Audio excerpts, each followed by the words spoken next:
AL East for You the should have next stayed few with the years. Mets, pal. You should have stayed broadcasting the Mets. Yeah.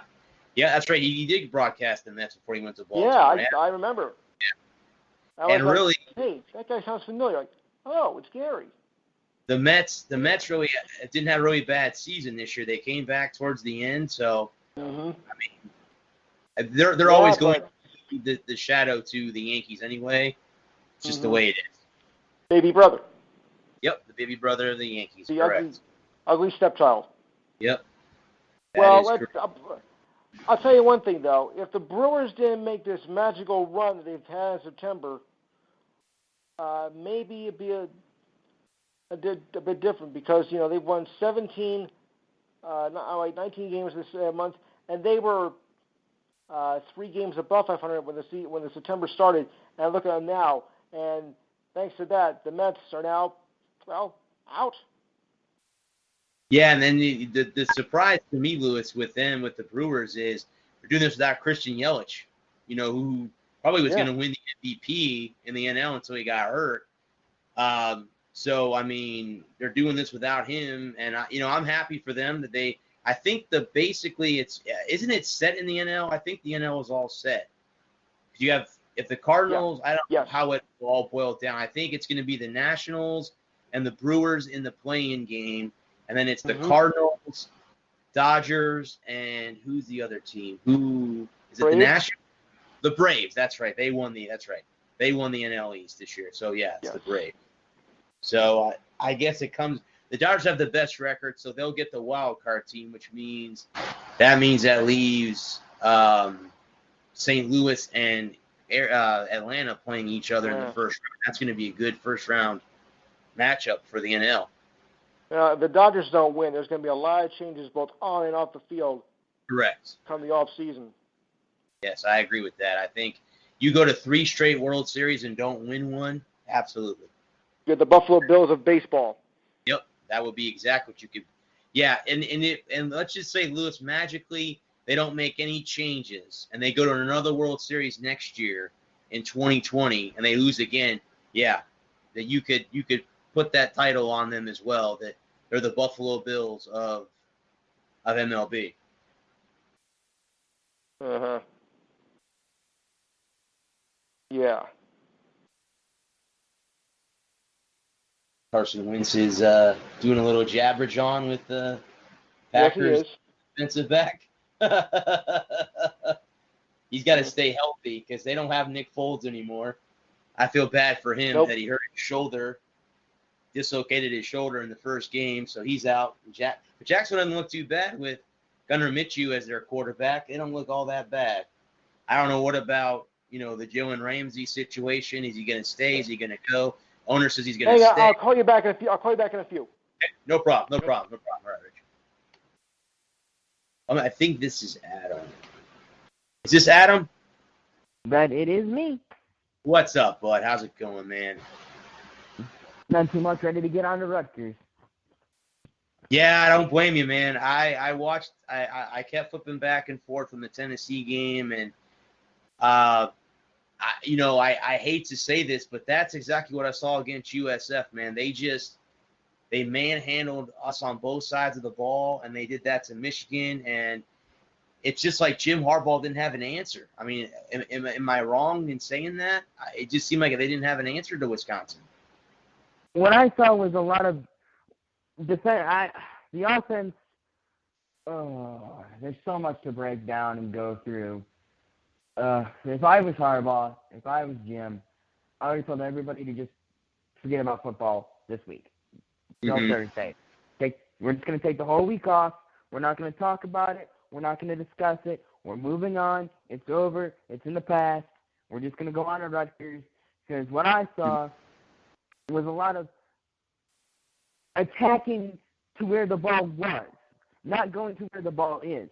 On that 72-yard run that Taylor had, Pay, who was the left end in that play, and went to where Taylor was instead of where he was going. If we go back and you look, if you slide his rush to his right, to the offense's left, he's right there to stop Taylor, or he gets a hold.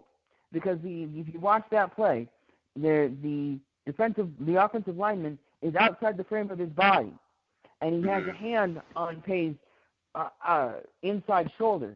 So if he takes one step to the other side, if he goes with the play instead of going to where the play was, he's right there to force Taylor towards the sideline or to pick up a holding call. And that's what's been missing is flowing with the play. They're going to where the play is, not to where the play is going. And you see that a lot in college football, and that's the thing that we've got to clean up. You know, I'm not doom and gloom. You know, I know we lost. I'll take my L. I wore my gear all week. I wasn't ashamed. I wasn't embarrassed. Sometimes you go in and you just get your ass beat. It happens. It's football. Well, you get a shot at it. I think sometimes, but in all reality, I think sometimes when you get your butt whooped like they did last Saturday, that's a good thing because it teaches you, A, we got a lot of things to work on, but also B, you know, hey, you know what? We took a loss, and again, as we both know, in college football, if you lose early in the season, it's better because you can always come back up. If you lose later in the season, that's where it could get damaging. And again, I'm not, you know, again, everyone's going to point the finger and say, okay, this team, if they got dismantled by Wisconsin, there's no way they're beating Ohio State. Well, we don't know from now until Thanksgiving what's going to happen.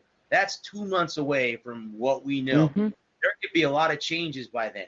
I mean, how I'm looking at it right now, I don't even favor Ohio State. I favor the team you guys just lost to because Wisconsin looks pretty damn good. And I've seen them, again, I saw them in person, you know, earlier in the month, and I saw them on TV. They don't look like they look like they're the real deal. There is no joke in that. They're holding people. You know, I think they've only given up, 17 points in 4 games, or bear with me if I'm wrong, if I'm incorrect on that. They haven't given up a lot of points. 17-3. 17-3, okay. So they haven't given up a lot of points at all. And they're scoring a bunch of points. So that's what makes them dangerous is they're scoring a lot of points, but they're not giving up a lot of points in the get-go. So, I don't know, man. I don't know. We'll have to see when we get into October. We get late in October in Madison when the weather gets cold and gets nasty and people are banged up and it's cold and it's Saturday and now you're starting to play. You're getting the meat of your schedule. You're starting to play the more stiffer competition in the league. And can Taylor hold up for 13, 14, 15, 16 games? And that's where, because if Taylor goes away and they don't have that running threat, and this is what I said 2 weeks last Thursday when we talked before the game. I said, Taylor's going to get his. That's fine. Give him his. Take away everything else. And if we had done that, they only scored 14. Taylor have 3 or 4 touchdowns? I think he had 3, right? Yeah, 3 touchdowns. Yeah, but he was out for a little while with cramps. So right. For a little while. And when he was out,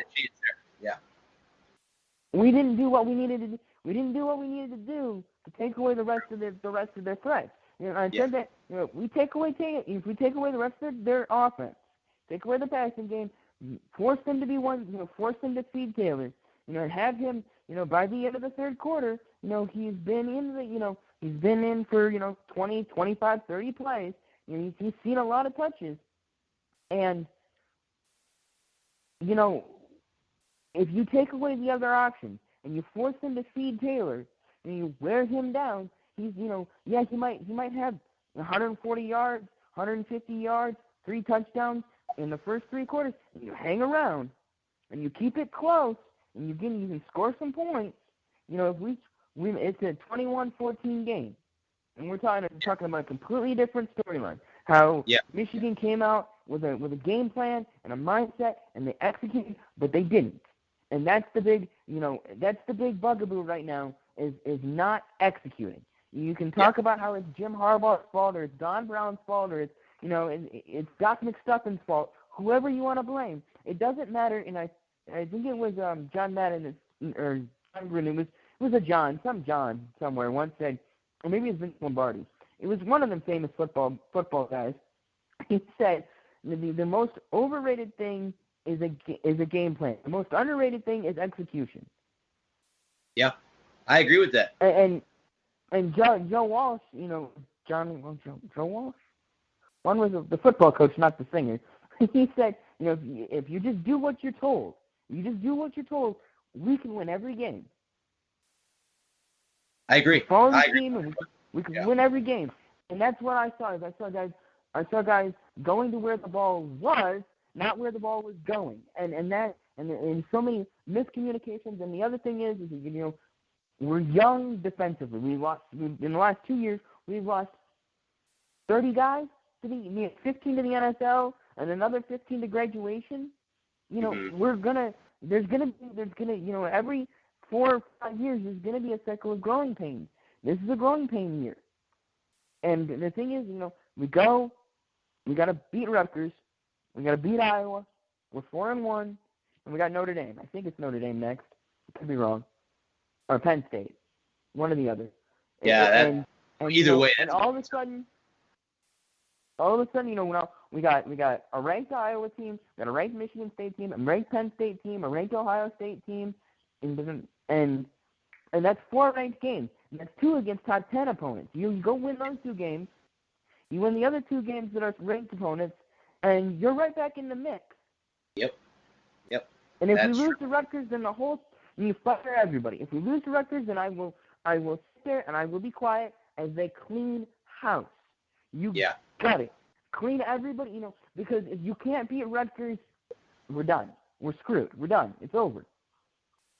We go and we take care of business against Rutgers, get some good feeling back. The rumor is right now that Patterson is benched. They're going to sit Patterson and they're going to start Milton. Could be a shot in the arm. Yeah, I really honestly, Bud, don't see them losing to Rutgers. I really don't. I don't think, again, like what happened last week in Madison, I don't see that happening. I think they're going to come out. I think Harbaugh's going to have them ready to go. I'm not going to say it's going to be a blowout, but I know they're going to be hitting people harder. I think they probably had a good week of practice. So, I don't see that happening. But I agree with you. If for some off-the-wall reason, some miracle happens and they lose to Rutgers, I could definitely see them dismantling that team. But again, as I was reading an article earlier this week about Jim Harbaugh, I think his buyout is like $17 million or something like that. Or I don't know what 15, it is. 15. And so, unless Michigan has that money to buy him out, I don't see him going anywhere until the end of the season. If they don't have the money, if they lose to Rutgers, they'll be able to pass the collection plate around and raise $15 million. I'm sure they will. No problem. Yeah. I'm sure. It won't be. They'll get their money to get him out.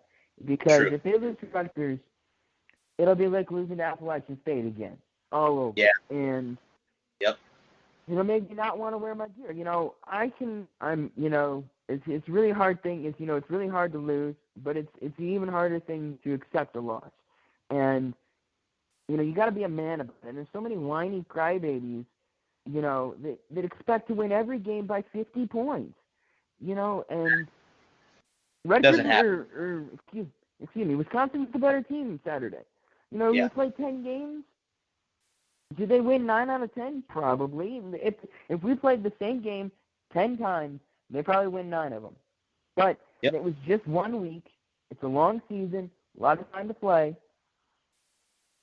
And you look at the NFL, and you look at all the injuries across the league, and the Saints won with their backup quarterback in. So, in Seattle, of all places. Yeah. In one of the toughest environments to play in the rain. Correct. Yep. So, correct. Let's shift gears here and talk a little NFL. I can do that. Well, I was going to say, but, our Pats look pretty good. Again, I know we're playing against injury-riddled Jets team, and now we move on. This week should be interesting. We're playing Buffalo, who's 3-0. It's going to be a good football game. I don't think we can overlook this one. This one is not really something Buffalo, I was reading an article today about contenders and pretenders and all the